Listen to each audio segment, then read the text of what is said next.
Entonces, como les decíamos, el primer tema que vamos a tratar hoy día para irnos de lleno a los derechos laborales de los médicos y las médicas en la población de alto riesgo, vamos a dejarle primero la palabra a nuestra abogada Constanza para que pueda, por favor, darnos un barniz de qué es lo que se entiende por población de mayor riesgo.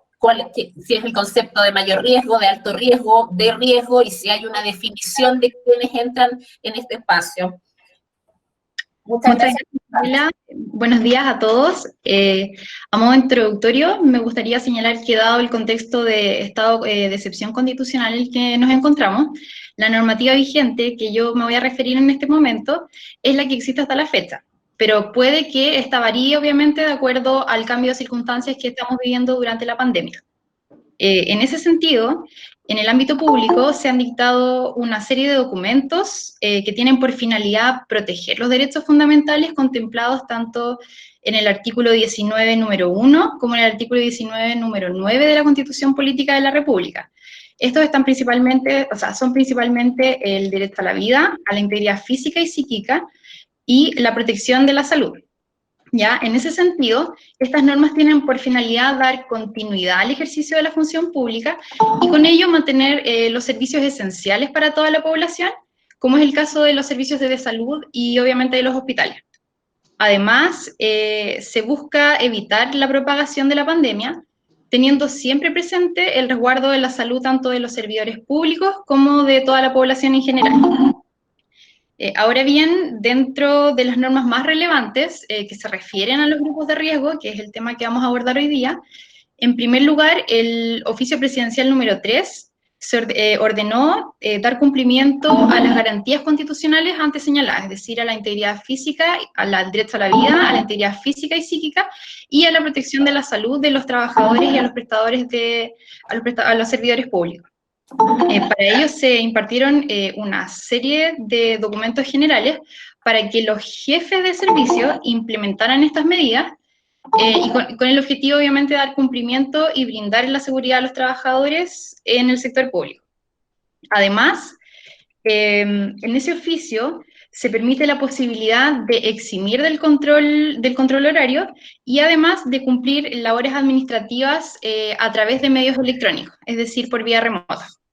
En segundo lugar, es relevante señalar el oficio circular número 18 de marzo del 2020, el cual se pronuncia sobre un retorno gradual de la administración del Estado por este brote de COVID. En particular, este oficio es muy relevante porque hace mención a los grupos de riesgo expresamente.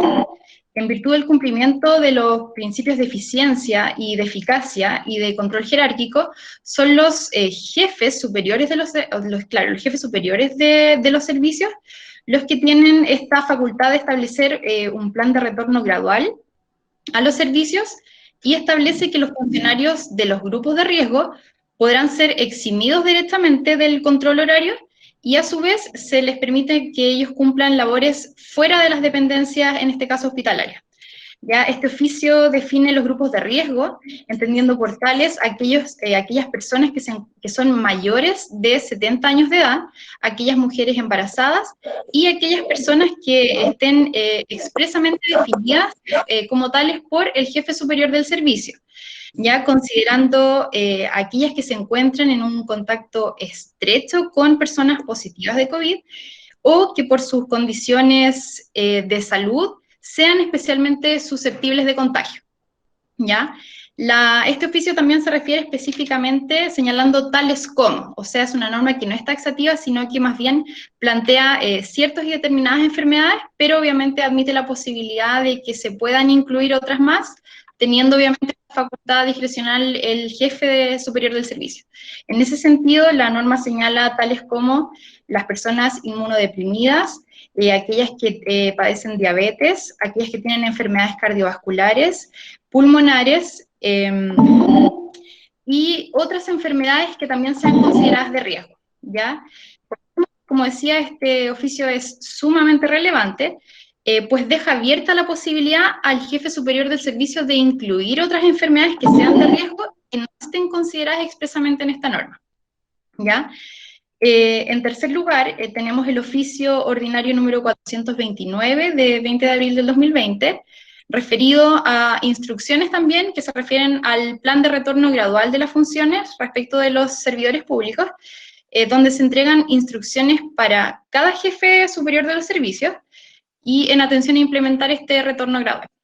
¿Ya? Este documento también es muy importante, pues nuevamente se refiere a los grupos de riesgo, ya señalando que estos deben permanecer en aislamiento domiciliario. Ya también reitera aquellas personas contempladas en la definición, volviendo a señalar que son aquellas personas mayores de 70 años de edad, las mujeres que están embarazadas y aquellas personas que sean definidas por el jefe superior del servicio como posibles personas que sean consideradas grupo de riesgo. Ya, que como señalé anteriormente, son aquellas que tienen contacto estrecho con personas COVID positivas o aquellas que tienen condiciones de salud que sean especialmente susceptibles de contagio. Ya, eso es lo que señala ese documento. Además, este documento viene a reforzar el anterior, señalando que existen casos especiales a considerar, como por ejemplo, personas que vivan con aquellas personas que se encuentran definidas como grupos de riesgo. Ya, en este caso señala la normativa que estos servidores deberán certificar dicha situación a través de una declaración jurada simple. También este oficio refiere a aquellas personas que se encuentren al cuidado de personas que sean adultos mayores no valentes, tanto parcial como totalmente, quienes se encuentren además al cuidado de niños o escolares, no señalando una edad respecto de esos niños, y que en el fondo no cuenten con una garantía o una posibilidad de garantizar un cuidado debidamente plausible. ¿Ya? Y además este oficio vuelve a señalar aquellos otros casos que determine la autoridad del servicio.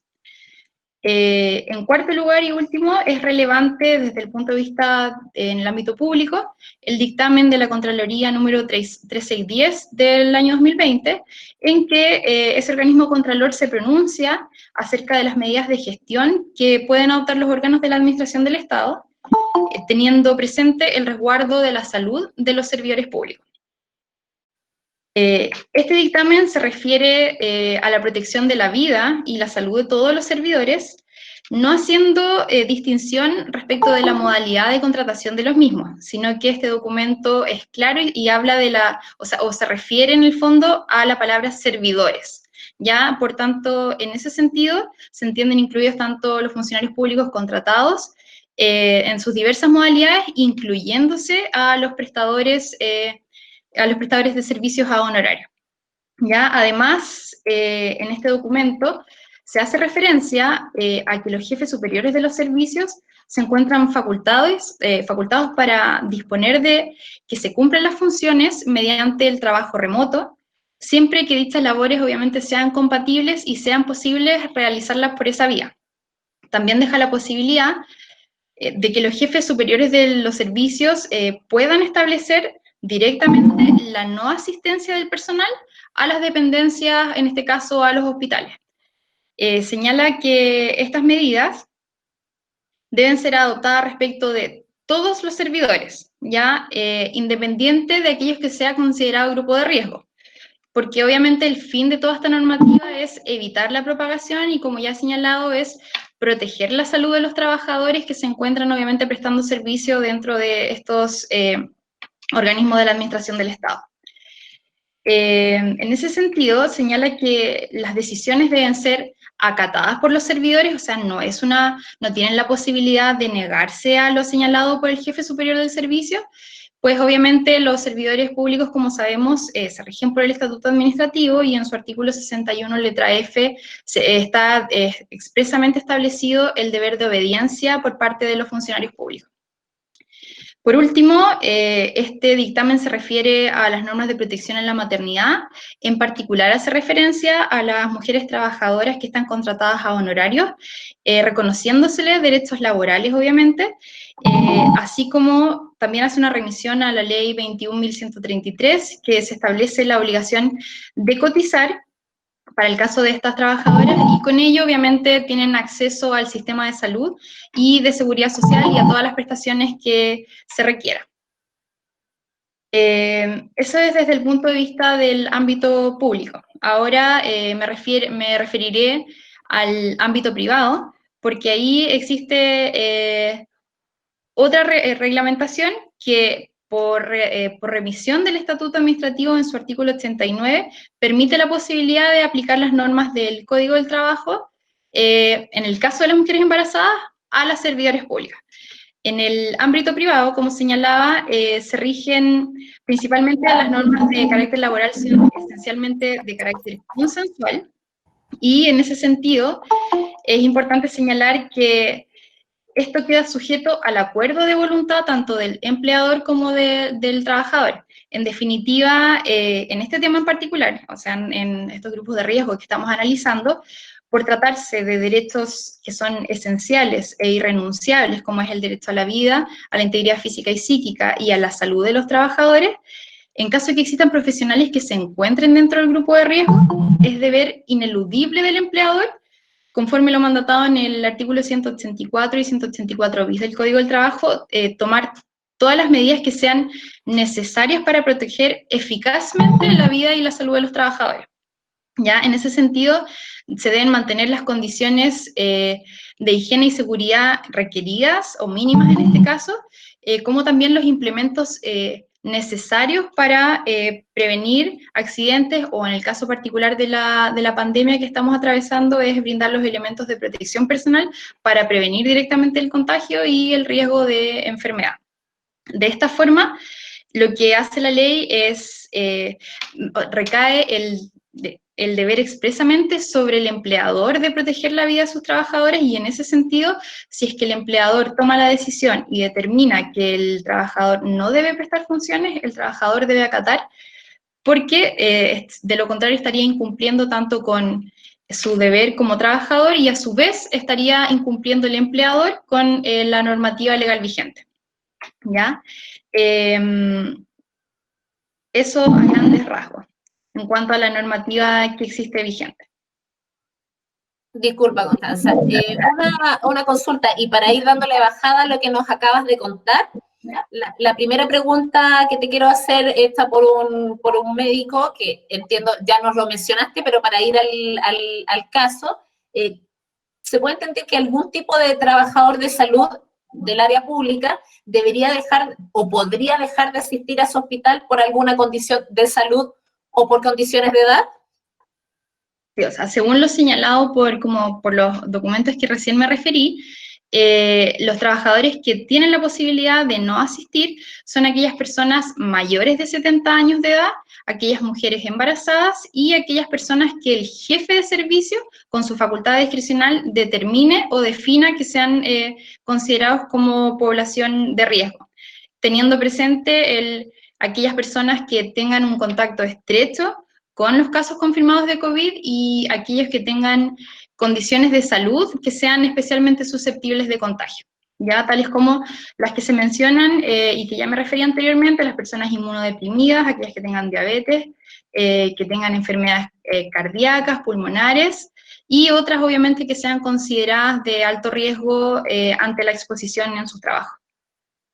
Gracias, Constanza. Doctora Crispi, quería darle la palabra y en ese sentido, ¿existe algún, porque el oficio es bastante amplio y no puede hacer el listado completo de todas las patologías, digamos, asociadas? Desde lo médico, ¿usted le gustaría consignar qué funciones, si existen algunas funciones o algún otro criterio para determinar que el jefe superior pueda entender que estamos frente a un caso de mayor riesgo? Sí, bueno, primero muchas gracias por la invitación. Hoy día es el Día Internacional de Salud de las Mujeres, así que un saludo a las mujeres en este día. Creo que es importante referirse a lo que son las normas internacionales que han tenido organismos renombrados en el tema sobre qué se considera esta población de riesgo. Primero hay que entender que esta es una enfermedad nueva, por lo que no existe toda la evidencia que quisiéramos sobre, por ejemplo, cuál va a ser el efecto que va a tener el coronavirus en la embriogénesis, en las embarazadas o en ciertas enfermedades particulares, pero por eso creo que tenemos que ser precavidos, y así lo dicen las normas internacionales. vemos que, por ejemplo, la CDC, que es de Estados Unidos, que es el Centro de Control y Prevención de de Enfermedades, que Chile sigue mucho en sus recomendaciones, considera personal de riesgo a las personas mayores de 65 años. Ahí vemos que la edad para considerar a la persona, una persona mayor que tiene un mayor riesgo de desarrollar la enfermedad, un mayor riesgo significativo, cambia de organismo a organismo. Eso es importante. O sea, la CDC considera 65 años como el corte para una persona mayor. Luego, el NHS, que es el Sistema de Salud Inglés, que nosotros también miramos harto sus recomendaciones, considera 70 años como Chile. Y la OMS ha mencionado 60 años como el corte donde aumentan los riesgos. Así que ese corte a nivel internacional no hay un consenso claro que sean 60, 65, 70 años. El grupo que va a ser considerado como el de mayor riesgo, que tiene que evitar, por ejemplo, el trabajo fuera de su casa.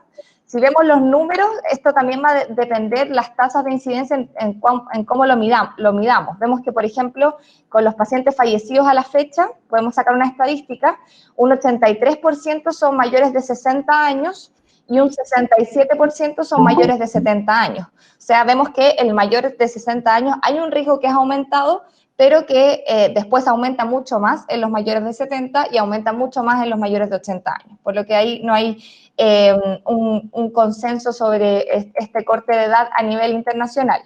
Luego, si vamos a las enfermedades, la CDC habla de personas con enfermedades crónicas de pulmón y asma severa a moderada. También habla de enfermedades cardíacas y severas. También habla en general del inmunocompromiso. Ahí las personas, por ejemplo, viviendo con VIH, acá es importante las personas viviendo con VIH, pero que estén en un estado de inmunosupresión, en el sentido de que tengan un bajo recuento de CD4 o que no estén actualmente en tratamiento o que tengan otra comorbilidad.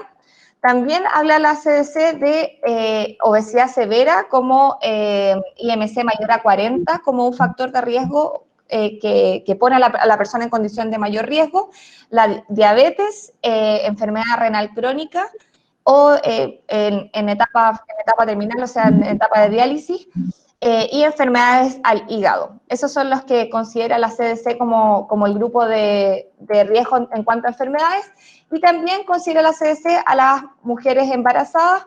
Acá es importante referirnos que la evidencia hasta la fecha no avala que las mujeres embarazadas tengan un mayor riesgo ni de contraer la enfermedad, ni de tener efectos adversos, pero sí tenemos dudas con respecto a, ya que hay otras enfermedades respiratorias como la influenza o otros tipos de coronavirus que han mostrado efectos en parto prematuro o también han mostrado efectos peores en las embarazadas, y también todavía no tenemos el tiempo necesario del virus para saber sus efectos en la embriogénesis, es que estos organismos internacionales todos han considerado a la mujer embarazada como población de riesgo que tiene que ser liberada de sus funciones.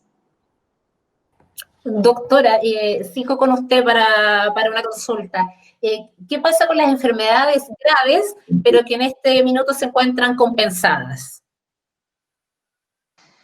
Bueno, la CDC y la OMS hablan que hay unas enfermedades que son categorizadas como de mayor riesgo y las otras enfermedades que son de menor riesgo, que si estuvieran compensadas van a tener menor riesgo la persona de tener un efecto adverso o mayor porcentaje de hospitalización.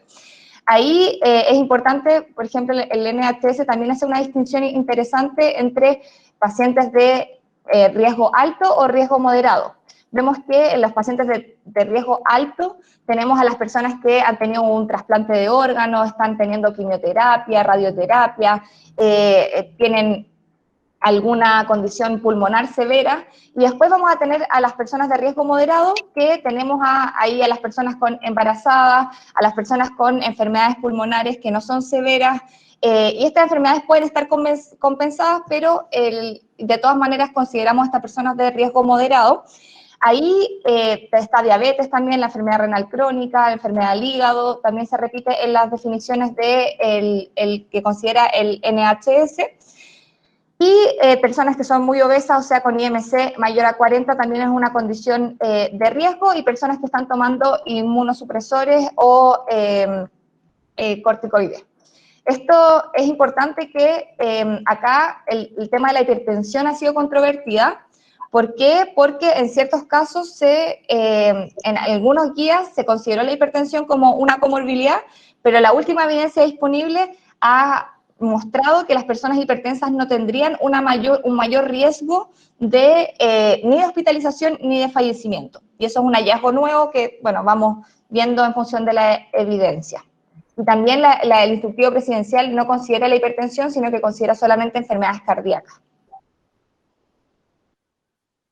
Muchas gracias, doctora. Quiero pasar a otra consulta con la abogada en este espacio que estamos abarcando el primer tema, que es un barniz general de la situación. ¿Qué pasa con los derechos si tienen derechos los médicos que trabajan de forma independiente? En esta pregunta, primero sería bueno determinar bajo qué modalidad o a qué se está refiriendo con independiente. De lo que podemos desprender que se refiere a aquellos prestadores que están contratados a honorarios. Por tanto, en ese sentido, debemos hacer la distinción de si son trabajadores a honorarios en el ámbito público o en el sector privado. En este sentido, dentro de los trabajadores que están contratados bajo modalidad de honorarios en el sector público, cobra especial relevancia lo señalado en el dictamen 3610 de la Contraloría General de la República, puesto que considera o hace extensibles todos los derechos que tienen los servidores públicos a los prestadores de servicios a honorarios. Y con respecto a aquellos prestadores que se desempeñan en el ámbito privado, es decir, en clínicas, estos obviamente estarán en presencia de un contrato que es de carácter civil, por tanto, habría que revisar las cláusulas de ese contrato y si se estipulan en esas cláusulas derechos específicamente referidos en este caso a la posibilidad, por ejemplo, de eximir de prestar funciones o de ausentarse del lugar de la clínica en particular. En ese sentido, para los trabajadores regidos en el fondo bajo esta modalidad de contratación a honorarios, en el ámbito privado no existen derechos que puedan ser exigibles por parte de estos prestadores, salvo los asociados a los que se refieren a las cotizaciones que ellos hayan hecho en la operación Renta 2019 y 2020, obviamente dándole derecho a acceso a prestaciones de salud y de cobertura social en general. Muchas gracias, abogada. Y para terminar este primer punto, ¿se aplica a otros profesionales de la salud? Población de riesgo sanitario, médicos, médicas, ¿también abarca a otros del equipo sanitario o de todo un hospital, de todo un recinto médico? Sí, en la medida y entendiendo que todas las normativas que yo señalé anteriormente se refieren a servidores en general, y obviamente si la ley no hace la distinción, no corresponde al intérprete hacerla, por tanto se entiende que cuando habla de servidores se refiere a todos los profesionales de la salud. Muchas gracias. Con esto estamos cerrando en la primera parte que quisimos contar aspectos generales de la situación de la población que se considera de riesgo, pero vamos a ir ahondando en cada uno. Entonces, han llegado algunas consultas en el chat, pero se van a ir resolviendo en la medida que vamos avanzando también los temas. Entonces, ahora queremos ir directamente a la situación de las mujeres que se encuentran en este contexto complejo, a las médicas, digamos, que están embarazadas, si tienen algún derecho especial por estar en la situación de pandemia. Le doy primero la palabra a Constancia y luego doctora. A ver, en el fondo, por el hecho de estar en este estado de gravidez, tienen todos los derechos contemplados en el título segundo del libro segundo del Código del Trabajo, y estos son aplicables tanto para las mujeres embarazadas que forman parte del sector público como aquellas del sector privado. Y las que forman parte del sector público se rigen también por estas normas del Código del Trabajo por remisión expresa contemplada en el Estatuto Administrativo en su artículo 89. En particular, al ser considerada como parte de la población o el grupo de riesgo, se les debe autorizar para trabajar en modalidad teletrabajo o vía remota, y en caso de que las funciones no sean compatibles con las propias de su cargo, también existe la posibilidad de eximirla directamente de prestar sus funciones. Los mismos derechos se aplican en el sector privado, obviamente teniendo presente que los trabajos que desempeñe la mujer embarazada en el sector privado no sean perjudiciales para la salud en su estado de gravidez, y ahí existe una norma expresa en el artículo 202 del Código del Trabajo que señala principalmente cuáles pueden ser los trabajos perjudiciales para la salud, como por ejemplo señalando los trabajos realizados de manera nocturna, los trabajos extraordinarios, en horas extraordinarias, están expresamente prohibidos, además aquellos que requieran el empleo de fuerza o estar muchas horas de pie, y además esta norma deja abierta la posibilidad a que la autoridad competente determine cuáles otros trabajos pueden ser riesgosos para la salud. Ya, además, obviamente en este contexto tienen derecho a ejercer sus licencias médicas de pre y postnatal, y a percibir el pago de sus remuneraciones íntegras. Constanza, una pregunta antes de darle la palabra a la doctora Cristina en este tema, especificar, porque nos llegó la consulta, ¿desde qué semana tienen derecho a estar fuera del ambiente hospitalario durante el COVID?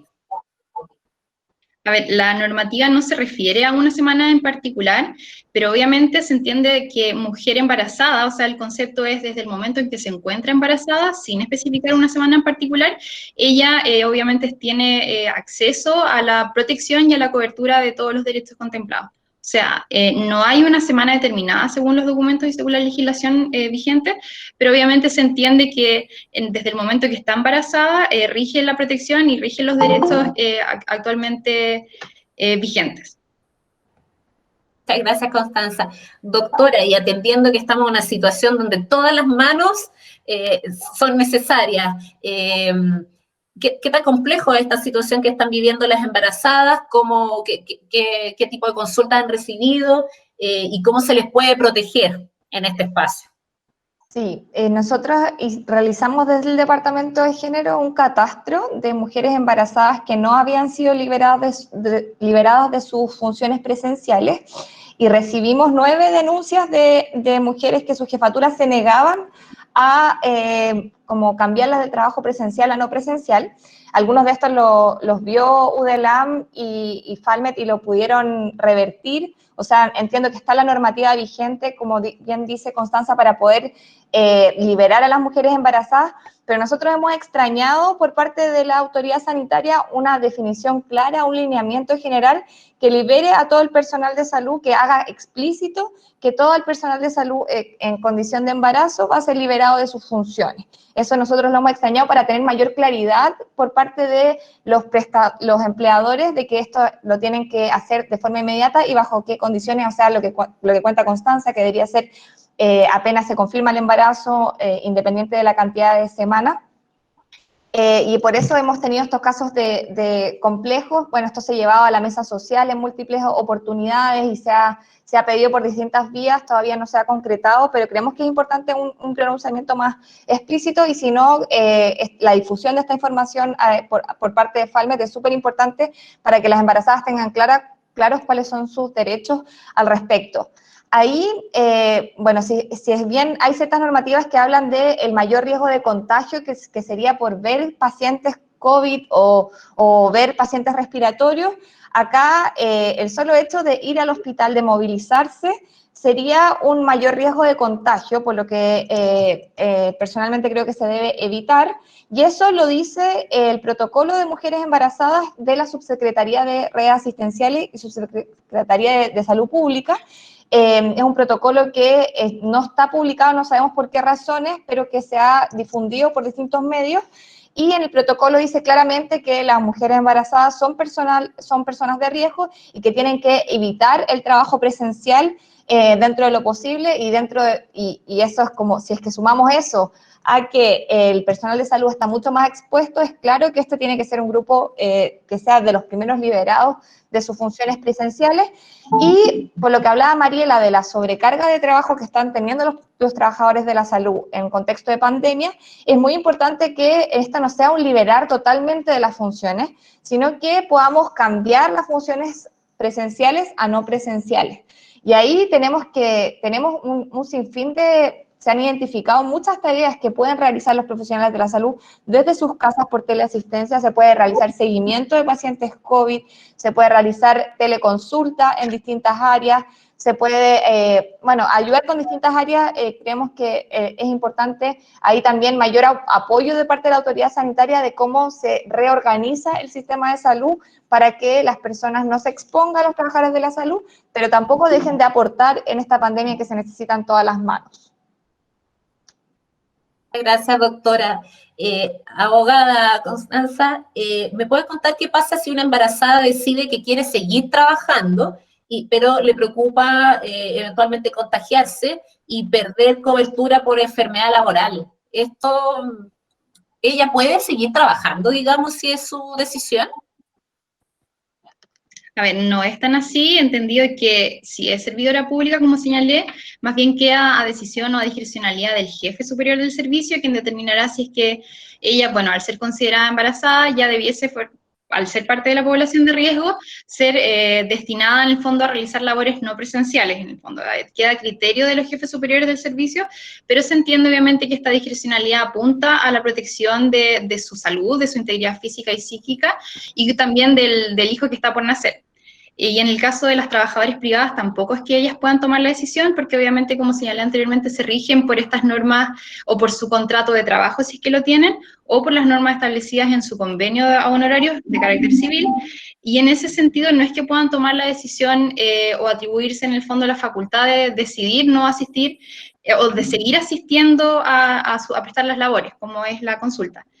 Entendiendo la pregunta con respecto a la cobertura que debiese tener, no perdería la cobertura de su seguro en caso de que ella decidiera ir a trabajar y se expusiera en el fondo a este riesgo, pero igual obviamente la normativa entiende que, o sea, la normativa y todo el ordenamiento jurídico está dirigido a evitar justamente esta situación.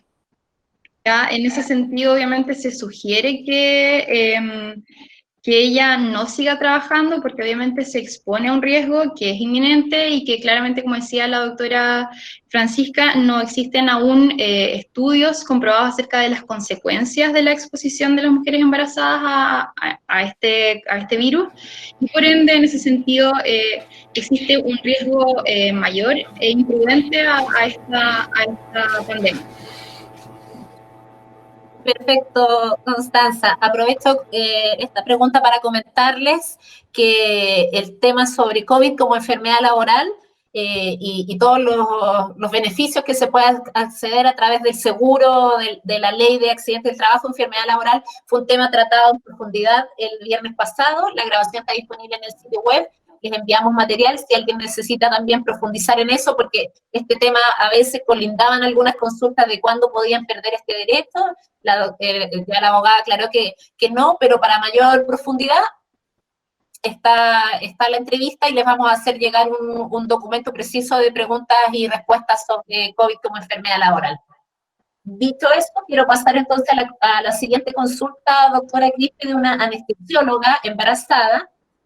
Dice que no, ¿qué tipo de trabajo a qué tipo de trabajo se puede exponer o le pueden exigir en tanto anestesióloga, dado que ella no puede ir al hospital previo al inicio de su prenatal? ¿Se le puede exigir ahí, trabajo? Ahí entiendo que dentro del marco legal debería ser un trabajo que fuera como dentro de las funciones para que ella está contratada, y ahí podría ser teleasistencia, evaluación preoperatoria a través de teleasistencia, interconsultas. Pero si es que esto no fuera posible, también yo creo que en contexto de pandemia tenemos que adecuarnos como equipo de salud y poder estar abiertos a cumplir otras funciones, como podría ser, y esto no pasa solamente en la teleasistencia, o sea, vemos hoy día que se están redestinando médicos y médicas de otras especialidades, o sea, especialidades que no ven pacientes respiratorios.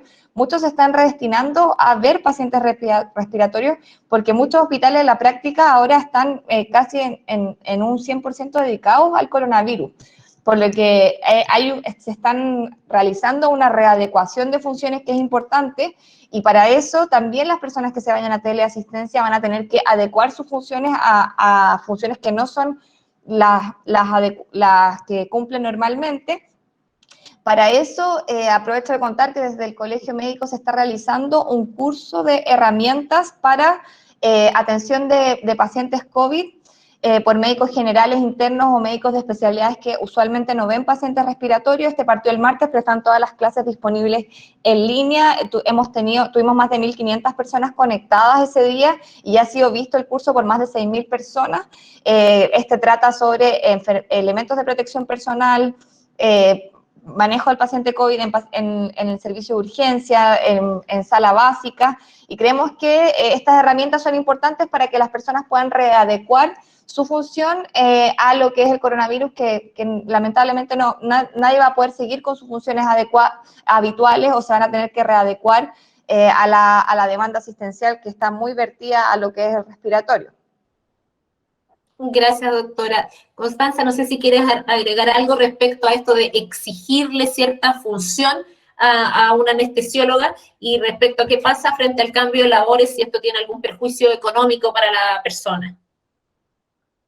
A ver, no existe una normativa que se pronuncie directamente sobre ese caso en particular, pero obviamente lo que sí tenemos presente siempre es esta discrecionalidad del jefe superior del servicio.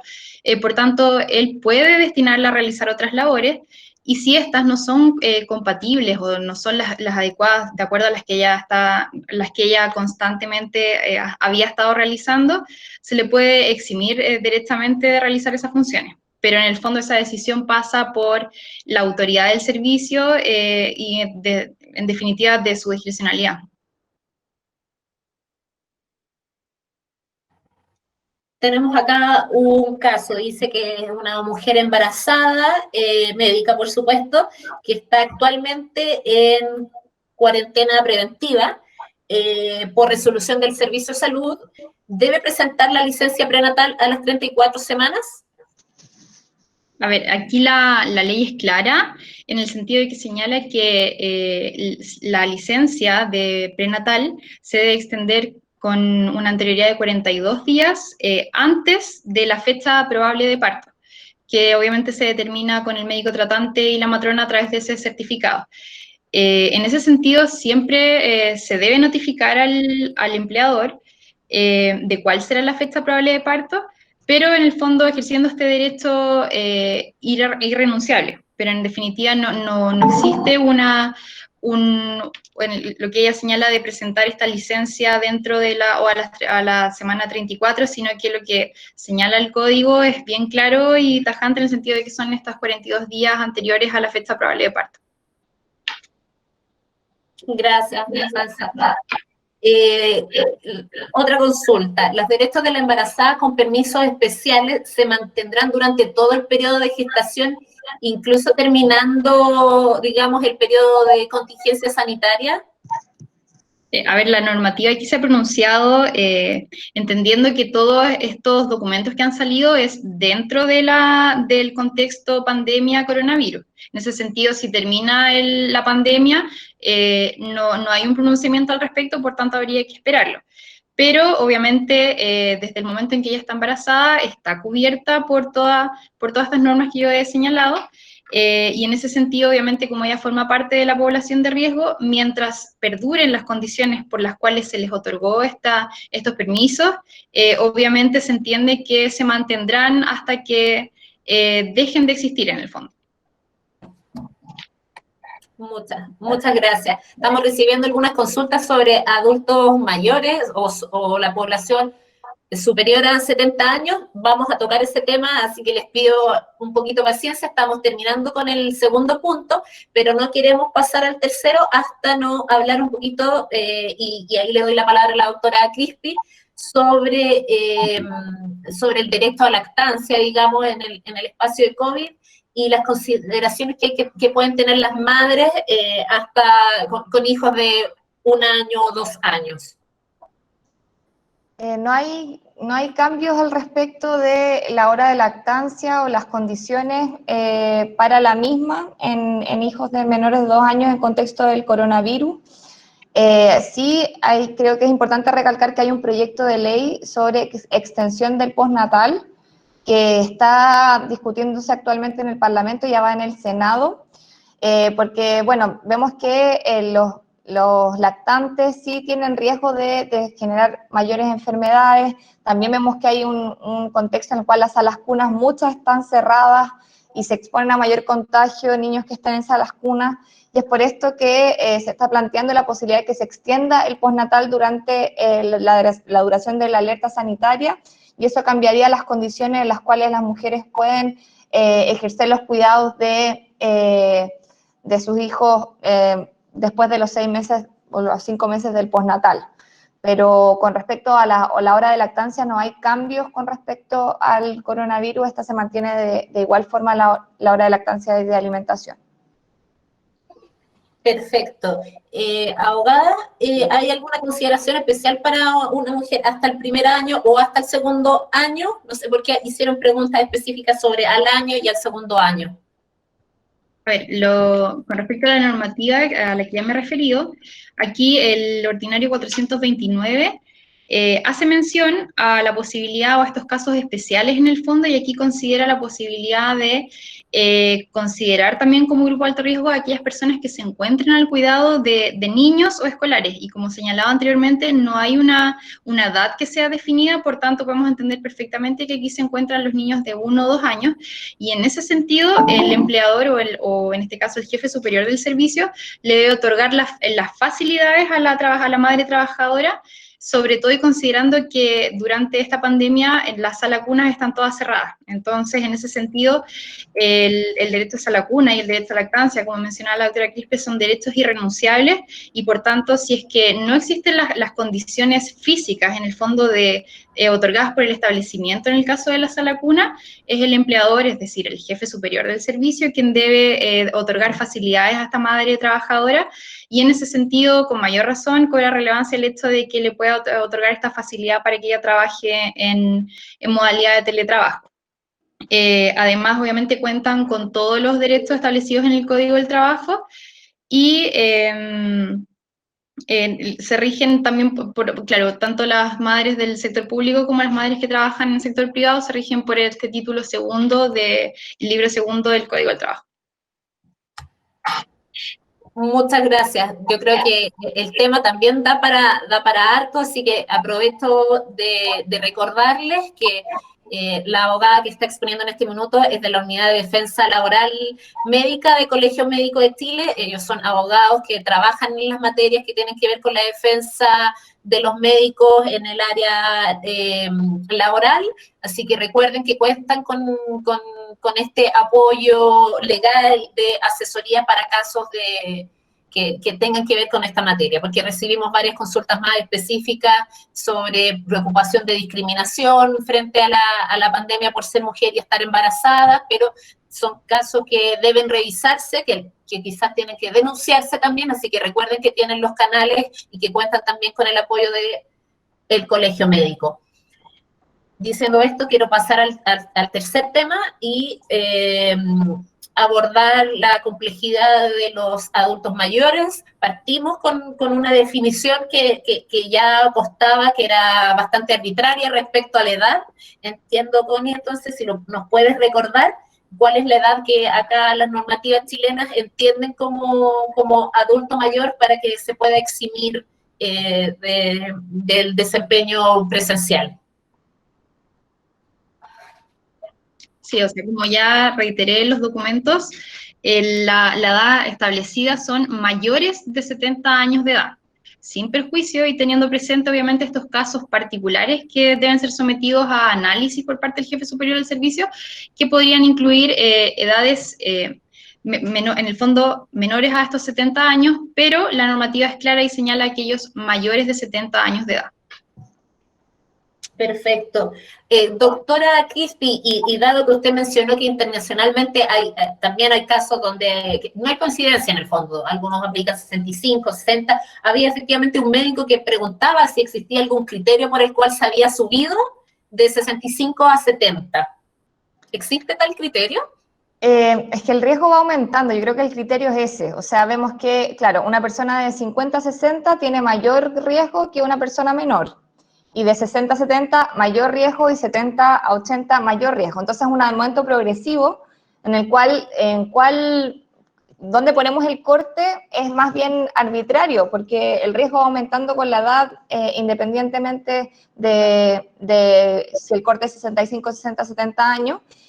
Ahí vemos que, bueno, la OMS dice 60 años, la CDC dice 65, el NHS también consideró 70 años como el corte, y si vemos, por ejemplo, la tasa de hospitalización, esta aumenta levemente, vemos las tasas globales de hospitalización en el grupo de 50 a 59 años es 51, esto en los pacientes en Chile hasta la fecha, de 60 a 69 años sube a 68 desde 51, luego entre 70 y 79 sube a 103 desde los 68 anterior, y mayores de 80 a 123. Entonces, con esto les quiero mostrar que esto es como un aumento que es progresivo en la edad, y el corte, claro que no es definitivo, si es que no hay un consenso internacional que, claro, el día que tú cumples 60 años, 66, te vuelves una persona de mucho mayor riesgo, y por eso se ha flexibilizado en Chile y se ha elegido estos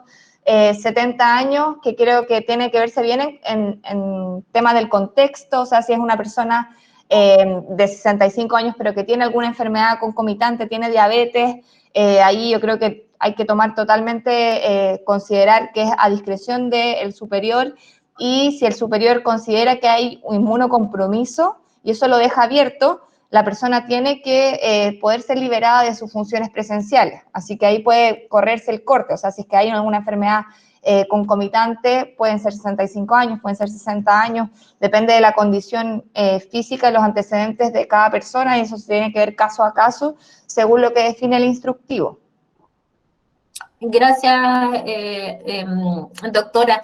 Y Constanza, ¿y qué se puede recomendar? Porque dice aquí que quedan algunas, obviamente esto por ser tan arbitrario deja un espacio de criterio, dice que quedaron, no se hace mención a enfermedades cardiovasculares, a los hipertensos, ¿alguna recomendación a los médicos que se sientan? O sea, desde el punto de vista de como servidores públicos, ellos tienen obviamente la posibilidad de poner en conocimiento a la jefatura respectiva, y en ese sentido hacer la solicitud para proteger obviamente su vida y su integridad física, y si es que existen las condiciones y los fundamentos adecuados, queda a criterio del jefe superior del servicio determinar en el fondo que se exima de prestar servicios de forma física. O sea, si bien en el fondo la facultad que tiene en este caso el servidor es de dar a conocer la situación. En el fondo la norma no establece más que los casos que se establecen de manera no taxativa, pero obviamente queda a criterio del jefe superior del servicio, en el sentido de que pueden existir muchas otras enfermedades que sean de carácter, que por sus condiciones de salud sean especialmente susceptibles de riesgo de contagio, y obviamente eso, por parte del servidor, en el fondo tiene la obligación de darlo a conocer a su superior jerárquico, y que éste obviamente pueda tomar o adoptar las medidas en su protección y beneficio. Perfecto, Constanza. Y un médico que trabaja en el área privada, que dice que tiene 65 años, no especifica qué enfermedades tendrá, pero por supuesto él preferiría quedarse en la casa, pero le preocupa que le corten la agenda porque trabaja, digamos, en una clínica privada. ¿Alguna consideración? ¿Debería acercarse a UDELAM para ver qué se le aconseja, cómo acreditar los riesgos que él tiene? O efectivamente se expone un riesgo en el fondo porque trabaja según, o se le paga según las horas que esté en la clínica. A ver, sí, o sea, habría que analizar el caso con mayor detalle, pero obviamente si no forma parte del grupo de riesgo o no tiene una de estas enfermedades que puedan ser evaluadas en el fondo por su empleador, no tiene la facultad de no asistir, o sea, él debe ir y realizar sus funciones de manera normal, a menos que exista, obviamente, de forma conversada con su empleador, la posibilidad de que él pueda ausentarse de su lugar de trabajo. O sea, en ese sentido, si es que, bueno, en principio tiene que acreditar, obviamente, la enfermedad, pero si es que esta no existe y solamente contamos con el factor edad, que es mayor de 65 años, él debe presentarse y trabajar. O sea, esa es la respuesta en sentido estricto, pero obviamente esta respuesta queda sujeta a análisis, contando con todos los antecedentes particulares del caso. Gracias, Constanza. Distinto el caso de otra doctora que nos escribió, que dice que es adulto mayor de 67 años, pero efectivamente ella dice que tiene hipertensión, diabetes, hipotiroidismo con tiroiditis. ¿Puede permanecer en domicilio durante toda la pandemia?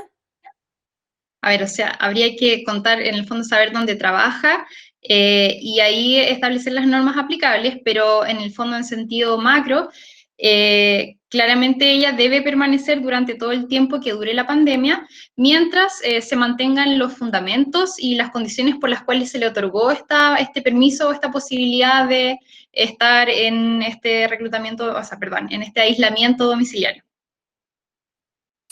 Perfecto, gracias, Constanza. Doctora Crispi, ¿existe la posibilidad de que una médica o un médico pueda tomar una cuarentena preventiva para cuidar el derecho, no sé, el derecho a la salud de algún familiar que tiene patologías de alto riesgo o que es una persona adulto mayor? Y claro, teme ir a exponerse a un mayor contagio y a su vez provocar una cadena con su familia. Un comentario con respecto a la pregunta anterior. La diabetes ha sido considerada como condición de riesgo por la CDC, por la OMS, por lo que es como bien transversal de que esa persona no debería tener funciones presenciales. Luego, con respecto a personal de salud que vive con personal de riesgo, o sea, con personas de riesgo, eso también ha sido postulado por el Colegio Médico como una necesidad de que el ministerio pueda colaborar con residencias sanitarias para el personal de salud.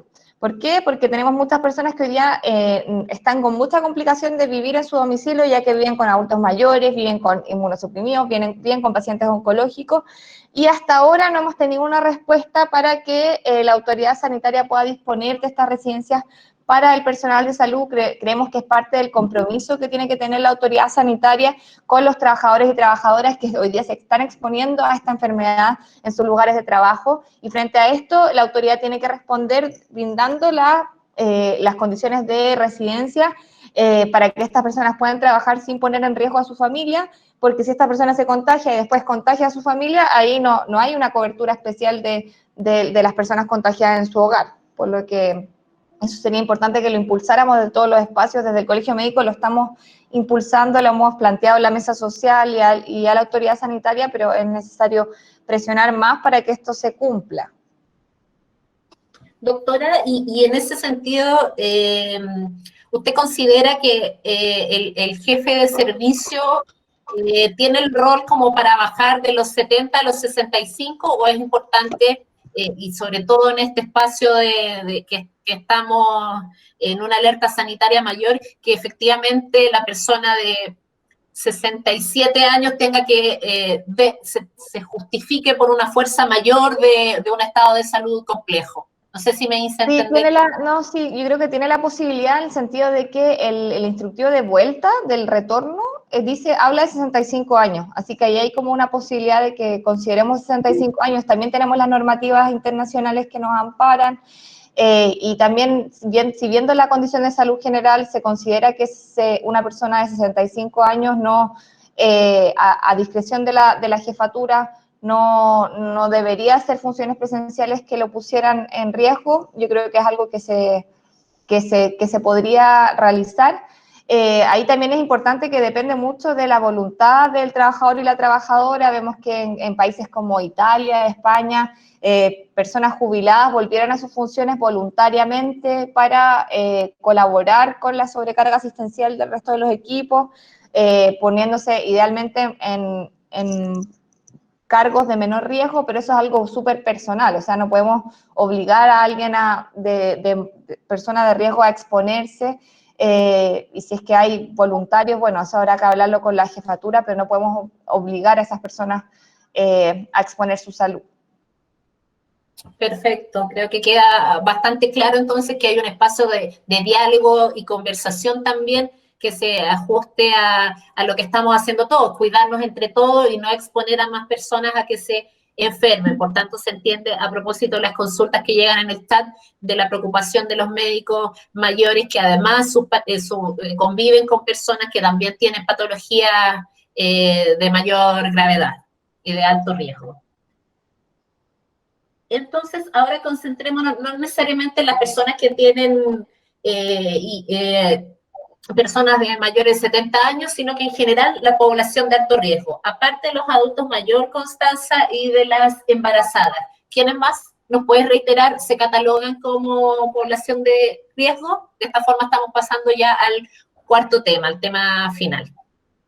Sí, o sea, según lo que señalé y que he reiterado en varias oportunidades, el oficio ordinario número 429, así como también el oficio circular número 18, se refiere de forma abierta, por así decirlo, o no taxativa respecto de estos casos que podrían considerarse como grupos de riesgo. Siempre obviamente teniendo esta facultad discrecional de la que me he referido por parte del jefe superior del servicio, pero aquí estos documentos otorgan lineamientos claros, en el fondo, en el sentido de que nombran enfermedades, o sea, nombran a aquellas personas que se encuentran padeciendo enfermedades cardíacas, pulmonares, diabetes, como decía la doctora Crispi. En el fondo eso no cabe alguna duda al respecto. Pero también esos mismos documentos le otorgan al jefe superior de servicio la posibilidad de definir otros casos, en el fondo, que el jefe superior de servicio se estudie los antecedentes y con ello obviamente determine otros casos que puedan considerarse, teniendo especialmente en consideración aquellos que tienen este contacto estrecho con personas que sean positivas de COVID o aquellas personas que por sus condiciones de salud, no señala taxativamente qué tipo de condición de salud, sino que de forma abierta, sean especialmente susceptibles de contagio. Y en ese sentido pueden estar encuadrados una serie de otras enfermedades que no están mencionadas en estos documentos. Y bueno, también cuando, o sea, en el sentido de que esta oficio ordinario número 429 señala también que forman parte de este grupo de riesgo aquellas personas que viven con adultos mayores o con personas que se encuentran dentro de los grupos de riesgo, también aquellos que están al cuidado de niños o de escolares, como mencionaba anteriormente, también aquellos que se encuentran al cuidado de estos adultos mayores que ya no son valentes, y en definitiva vuelve a dejar abierta la posibilidad de que se determine por el jefe superior del servicio otros casos que no sean los señalados en estos documentos. Perfecto, Constanza. Ya, entonces, súper claro que no es el criterio de la edad el único criterio, y ahí queda también la importancia y el rol que juega el superior. Voy haciendo varias consultas que son como bastante precisas, yo creo, Constanza, pero que nos van a permitir reafirmar algunas ideas. Eso queremos, por lo menos. Consulta. Tengo una enfermedad crónica, dice el médico, severa. ¿Eso me convierte en beneficiario por mi condición de alto riesgo?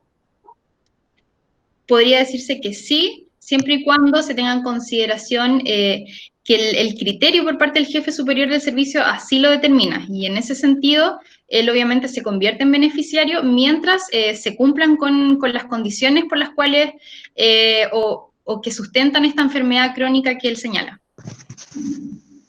Doctora Crispi, gracias, Constanza. ¿Qué pasa con la persona que suma, con personal que tiene de riesgo por edad y además una comorbilidad y trabaja en urgencia? Bueno, ahí ese caso es bien claro, porque si es mayor de 70 años o 65, dependiendo de cómo lo tomemos, y tiene una comorbilidad que no es, o sea, no es cualquier comorbilidad, son comorbilidades que generan inmunosupresión, como las definidas por la CDC, la OMS o el NHS, y además tiene un cargo que los expone especialmente a pacientes respiratorios COVID, es claro que esa persona debería ser trasladada a funciones no presenciales, y en esas funciones no presenciales puede apoyar a las funciones de la urgencia, puede apoyar el seguimiento de los pacientes, no es una liberación de las funciones, pero sí es una protección a su salud que es bien clara por todos los antecedentes. Gracias, doctora.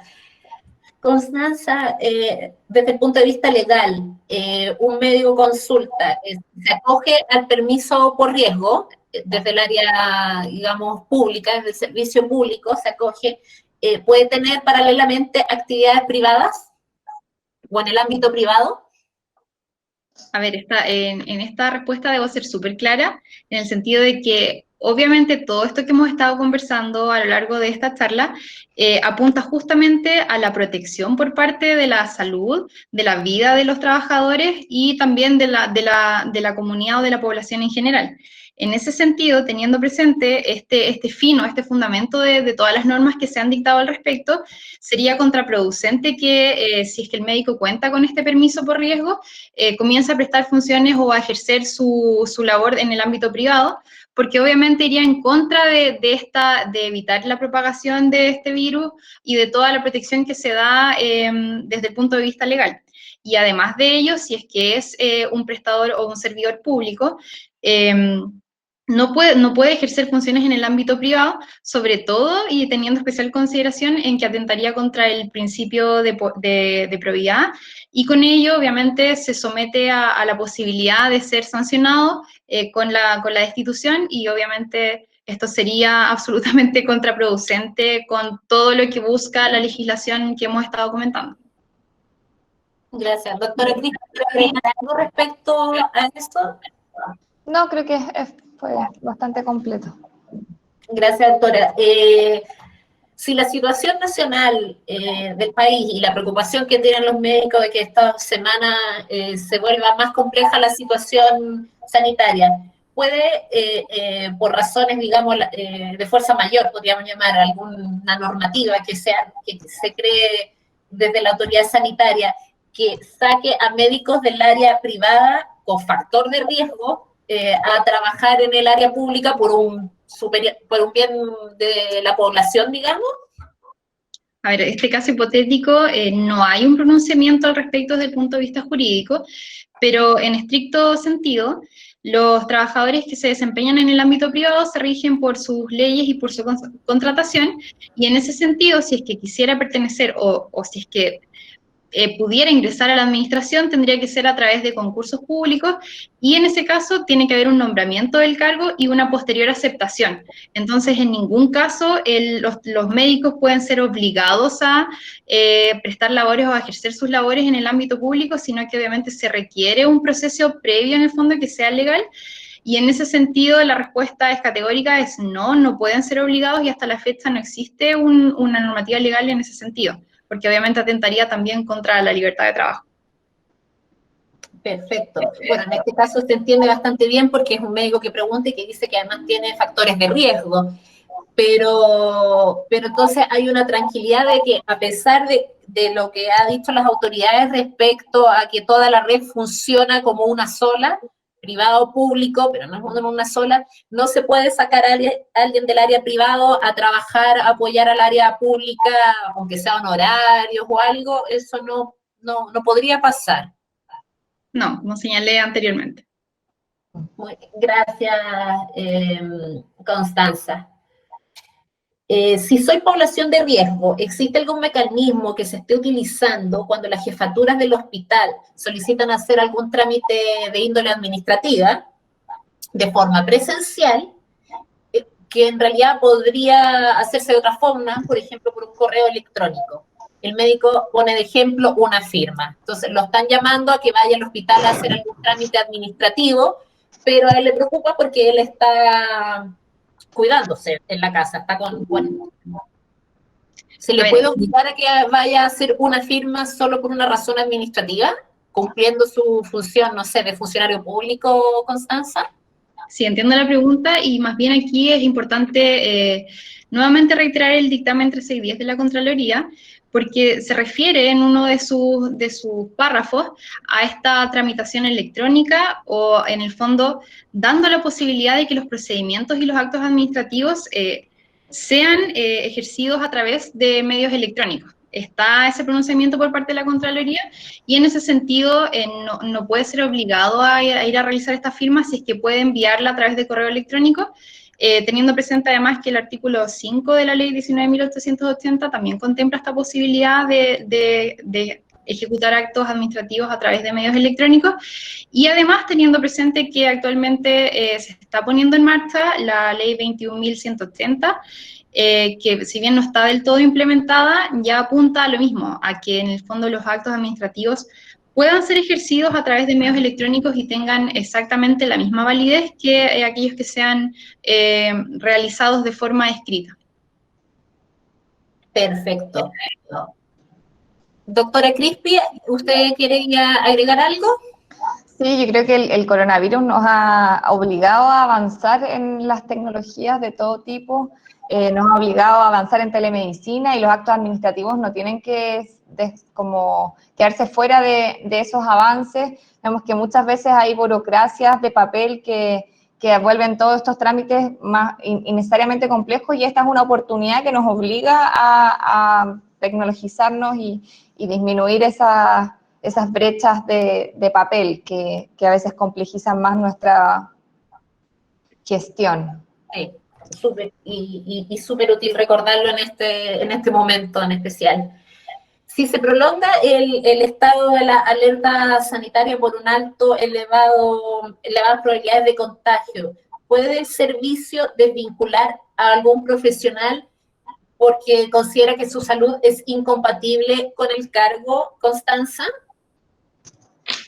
Respecto de esta pregunta, no hay un pronunciamiento legal que lo determine así, y en ese sentido se entiende que no se puede declarar su salud incompatible con el cargo, puesto que para que se pueda pronunciar acerca de esta salud, se requiere, o de esta condición, perdón, se requiere una licencia extendida, una licencia médica extendida por enfermedad común durante un plazo de 180 días.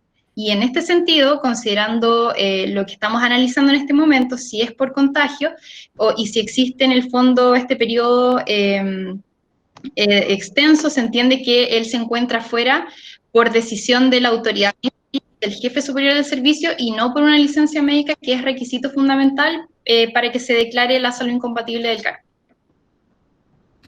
Perfecto, muchas gracias.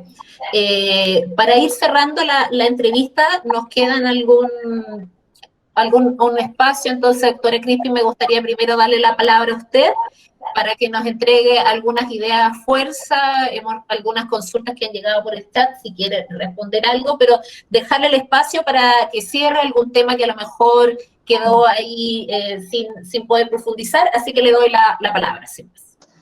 Súper. Bueno, primero recalcar que estamos en una situación en la cual esta pandemia no nos permite tener toda la evidencia y toda la información que nos gustaría para poder definir cuál es la población que tiene mayor riesgo y que tenemos que abstener de exponer a los contagios.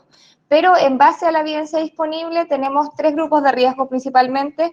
En primer lugar, personas mayores, ahí el corte de si son mayores de 60, 65 o 70 años no se ha definido, no hay un consenso internacional al respecto, las normativas nacionales hablan de 70, 65 años, podemos ver que sobre 60 años empiezan a aumentar los riesgos, pero es un aumento mayor en mayores de 70 años, por lo que probablemente se tiene que ver caso a caso con la jefatura. Luego tenemos en segundo lugar a las personas con enfermedades que pueden causar inmunosupresión.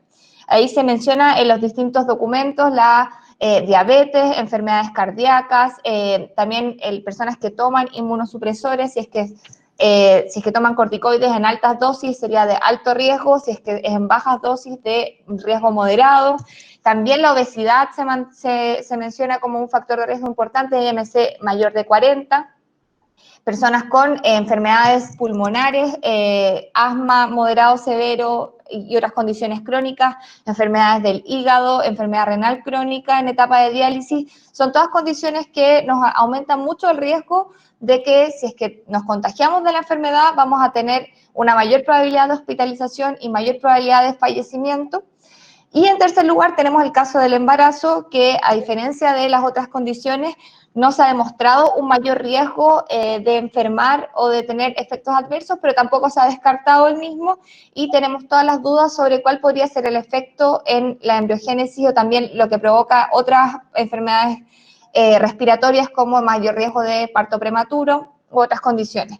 Por eso mismo, las embarazadas también son grupo de riesgo.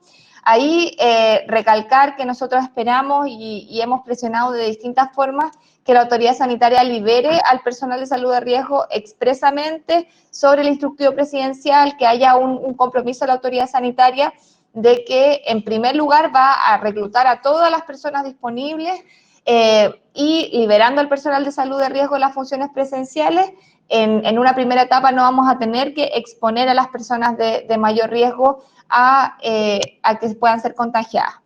También otro segundo tema importante es que liberar de las funciones presenciales no significa que la persona se va para la casa a dejar de trabajar completamente de vacaciones, sino que lo ideal es que se puedan trasladar desde las funciones presenciales a funciones no presenciales. Claro que como somos médicos y médicas, es muy probable que nuestras funciones no presenciales no van a poder ser las mismas que teníamos de manera presencial, pero sí hay que adecuar estas funciones, los servicios de salud, y ahí también esperamos un mayor lineamiento de la autoridad sanitaria. Tienen que saber readecuar los servicios para poder que las personas que están en sus casas puedan hacer seguimiento de pacientes COVID telefónicos, puedan hacer teleasistencia de servicios esenciales, puedan ayudar con ámbitos administrativos, y todo eso es una ganancia tanto para el servicio de salud como también para la persona que no se expone al virus en su función presencial, y así nos cuidamos entre todas y todos y tenemos servicios que funcionan mejor sin exponer a las personas. Muchas gracias, doctora. Súper importante estas palabras. Nosotros sabemos que hay bastante inquietud porque las cifras son complicadas. Los doctores están expuestos a una situación de alto estrés, de muchas enfermedades. Hemos tenido noticias complejas para médicos expuestos y que se han enfermado lamentablemente de COVID. Así que agradecemos que pese a todo lo que se está atravesando se hayan conectado para aclarar estas consultas. En ese sentido, recordarles que todo esto se ha ido grabando, el video va a estar disponible para ustedes, está también el canal de Twitter y de nuestro sitio web. Y con eso, y recordarles, por supuesto, que las consultas que hayan quedado en el chat se van a responder personalmente a sus correos electrónicos. Constanza, quiero dejarte las palabras también finales como abogada de UDELAM, para que nos reiteres cualquier concepto que sea importante con el que los médicos hoy día se desconecten y les quede como una idea muy importante respecto a los derechos que pueden tener ellos si están en una situación de la población de mayor riesgo. Muchas gracias, Mariela. Bueno, como partí señalando, me gustaría también concluir en el sentido de que todas las normas que yo he expuesto en este momento están acordes a la contingencia, son las que se han dictado hasta la fecha más relevante respecto de los grupos de riesgo, sin perjuicio y teniendo presente que obviamente estas puedan ser modificadas con posterioridad y si es que la pandemia evoluciona o nos lleva a que la autoridad determine nuevos lineamientos. En ese sentido, dejo abierta la ventana y nuestro canal y nuestro medio de comunicación, que es nuestra página, la de UDELAM, para poder responderles todos los tipos o todos los casos que ustedes nos planteen y que obviamente tengan mayores como antecedentes y nosotros podamos estudiarles bien los casos que nos planteen y darles una respuesta concreta, ya sea a través de la página de UDELAM o directamente a los correos de nuestros colegas. Para finalizar, me gustaría señalar que, como lo he dicho a lo largo de la exposición, que si bien estos documentos señalan estos lineamientos son los jefes superiores de los servicios quienes tienen esta facultad discrecional, quienes tienen el criterio para poder tomar las decisiones, y en ese sentido es muy importante y quisiera dirigirme en el fondo a ellos, señalando que obviamente con todo lo que hemos analizado y que hemos conversado, no son solamente los casos planteados de forma no taxativa en los documentos, sino que existen muchos otros casos, y justamente la normativa o la intención de estos documentos es proteger la vida y la salud de todos los trabajadores, tanto del sector público y privado. Por ende, es muy importante esta facultad que tienen los jefes superiores del servicio, y la idea es que obviamente lo apliquen en pos y en protección y resguardo de la salud de los trabajadores, teniendo presente por parte también de los trabajadores y de los servidores públicos este deber de obediencia, y si bien tienen los antecedentes, la autoridad la que determinará quiénes forman parte del grupo de riesgo y en qué condiciones podrán seguir prestando los servicios para poder dar continuidad a la función pública, que es lo que todos necesitamos en estos servicios que son esenciales. Muchas gracias. Aprovecho una consulta final para aclarar, preguntar acá si este tipo de notificaciones a las jefaturas basta con que se realicen de palabra, oralmente, o necesitan un respaldo por escrito. Se requiere que sean, todas las notificaciones deben ser por escrito, y en ese sentido lo que yo explicaba anteriormente pueden ser perfectamente por un correo electrónico, ideal que sea el institucional y que sea también dirigido a la autoridad, a su correo institucional. Pero basta con un correo electrónico porque así lo señala la ley que habla de medios electrónicos. Por tanto, un correo electrónico es suficiente para informar a la jefatura o a quien corresponda cualquier tipo de información relevante. Por tanto, la vía de respuesta a la jefatura también debiese ser, me imagino, por correo. O sea, bueno. Puede ser perfectamente por correo, sí. Ya, perfecto. Yo quiero agradecer especialmente, Constanza, el que hayas acompañado esta entrevista, sobre todo porque te tocó subirte en el último momento, así que muchas gracias por esta exposición ya de prácticamente 1 hora y media, donde hemos tratado de responder la mayor parte de sus consultas, y las que no se hayan leído en vivo, les recuerdo, van a ser contestadas caso a caso a través de correo electrónico. Así que muchas gracias, Constanza. Ella es parte del equipo de Unidad de Defensa Laboral médica, así que ella con el apoyo de Gabriel Nieto, que por ejemplo nos ha estado ayudando en el chat, y otros abogados van a estar atentos a sus requerimientos, así que por favor háganlo llegar, están ellos atentos a eso, y sobre todo porque, como también se menciona acá, la dinámica va cambiando, las respuestas de hoy día podrían eventualmente cambiar a propósito de nuevas notificaciones, de nuevos oficios, así que dejarlos invitados desde ya para las próximas entrevistas, que no se me vaya a quedar la doctora Sentía. También, por supuesto, agradecemos especialmente a la doctora Crispi, que representa al Colegio Médico en el Departamento de Género y Salud. Sabemos que también a través del departamento se apoyan mucho de estas consultas, sobre todo lo que tiene que ver, por supuesto, con los derechos de la maternidad y de las mujeres durante la lactancia. Es un periodo complejo que sabemos que la población de riesgo está con una situación de mayor adversidad, de mayor incertidumbre, así que por favor ocupen estos espacios para hacer sus denuncias, los capítulos médicos que los acompañan al interior de los recintos hospitalarios, y por supuesto también hay asesorías para el área privada. Así que desde ya, muchas gracias, doctora. Muchas gracias a la abogada. Quería, antes de que los médicos se retiren, dejarlos invitados a nuestro sitio web, donde oportunamente vamos a ir informando los próximos temas, los próximos invitados, pero desde ya, para mantener esta continuidad y para que no se los olviden, sepan que es en este mismo lugar, todos los jueves a las 11, van a encontrar un abogado abordando sus consultas. Importante que ocupen los formularios de inscripción, porque esa es la vía prioritaria para que nosotros podamos recibir las consultas, las podamos leer y preparar adecuadamente para responderlas. Y es así, a propósito de eso, que hemos podido ir diagnosticando qué temas consideramos importantes para abordar las próximas semanas. Por ejemplo, vamos a abordar el próximo jueves certificación de fallecimiento por COVID-19, luego derechos y deberes respecto al uso y la entrega de los EPP. Luego vamos a pasar por una delimitación de responsabilidades médicas en el marco COVID. Ya el 25 aproximadamente de junio, ese jueves, ya vamos a estar queremos abordar el tema de la confidencialidad con los pacientes y un tema no menor que esperamos también mantener, antes de eso incluso poder enviarles algún material, lo que tiene que ver con la protección del burnout y el estrés, y bueno, esperamos que todos estos espacios sean lo suficientemente educativos para que ustedes sientan el apoyo importante que queremos transmitirles.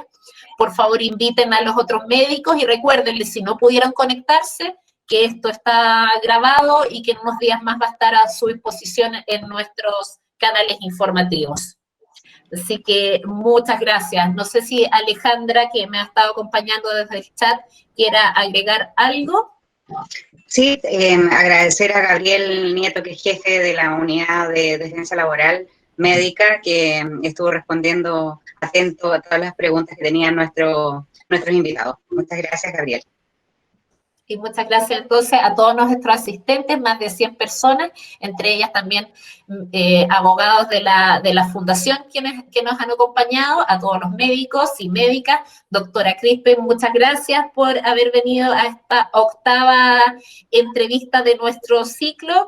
Retomaremos el próximo jueves, entonces, a las 11 en este mismo espacio. Muchas gracias a los médicos de todos los lugares que están pasando un momento complejo. Les mandamos nuestra energía positiva y nuestros ánimos, y que sepan que estamos acá también con ustedes, cuidándonos también con el teletrabajo.